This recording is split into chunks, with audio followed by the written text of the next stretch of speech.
L'observateur la ñu koy tàmbalee Alaaji Babacar li mu tàmbalee mooy Ousmane Sonko mi battre campagne gagné législatif yi léegi nag lijjanti bi mooy ndax dafay wéy di des primature foofee nga xamante ne ji kon fa la politique publique yi lu ci bari fa la ñu koy lijjantee am ndax dafay toogi assemblée nationale ngir mën a dëggal conviction yi nga xamante ne ji kon am na ko ci terrain bi ci législatif yi ak ne ko askan wi wóolu loolee laaj la yu l'observateur xëy samp ci xëtamu njëkk mi ngi waxtaanee wàllu culture ci waxtaan woo xam ne séq na ko ak Maymouna Fall di actrice meilleur espoir africain ci xew-xew bi ñu naan Sotigui Awards moom l'observateur yii la xëye ginnaaw l'observateur beneen moo di laas li mu xëye mooy liste ci hémicycle ci assemblée nationale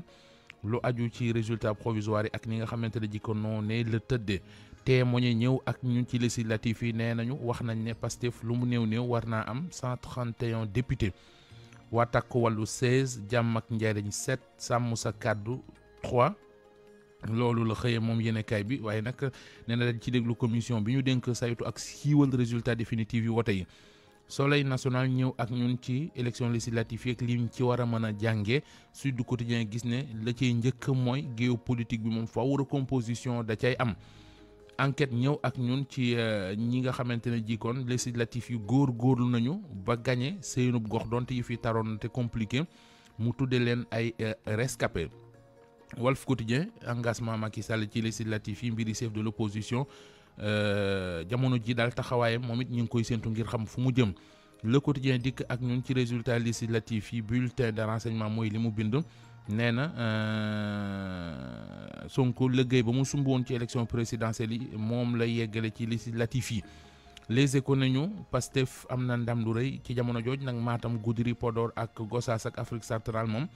ña nga fa ñu ne woon maanaam fekki wu ñu waa Pastef Vox Populi ñëw ak ñun ci Pastef yi mu ne majorité la bëgg ci assemblée nationale te am nañu yéene am ko ak 132 députés yi ñuy séntu ci ñoom Tribune xëy di sàkku ci Diomaye ak Sonko ñu gouverner nag léegi noonu la ko biddee Point Actu ñëw ak ñun ci ñi nga xam ne soobu woon nañu ci langue gi te nañ ca duggee na lañ ca fax di Point Actu ñi mu xëyee mooy ñu woon ci coalition Diomaye président te législatif yi ñu bàyyi leen fi mu tuddee leen les grands perdants yéenekaay beneen di Libération plainte bopp agence judiciaire de l'État def na ko ngir wàllu détournement deniers publics ak escroquerie ci deniers publics mu ne ambassade Sénégal ba ca Ottawa am na yu yéeme yu doy waar yu fa xew L'Info ñëw ak ñun ci Ousmane Sonko mi nga xamante ne ji kon laaj bi ñëpp yi laaj mooy ndax day wéy di des primature doon premier ministre du Sénégal am ndax day dem assemblée nationale doon président assemblée nationale loolee la xëyee yéenekaay bii di Source A mu xëy nañu xamal ne ginnaaw majorité parlementaire bi nga xamante ne ji gisal nañ ko waa Pastef léegi tey nag haute cour de justice dafay taxaw mu doonati beneen jafe-jafe réew mi quotidien ñëw ak ñun ci Alioune Tine mi mu ne li mu gis mooy Sonko dem assemblée nationale jiite ji ko public di ko dëggal nañu Alioune Tine affecté na Sonko ca assemblée nationale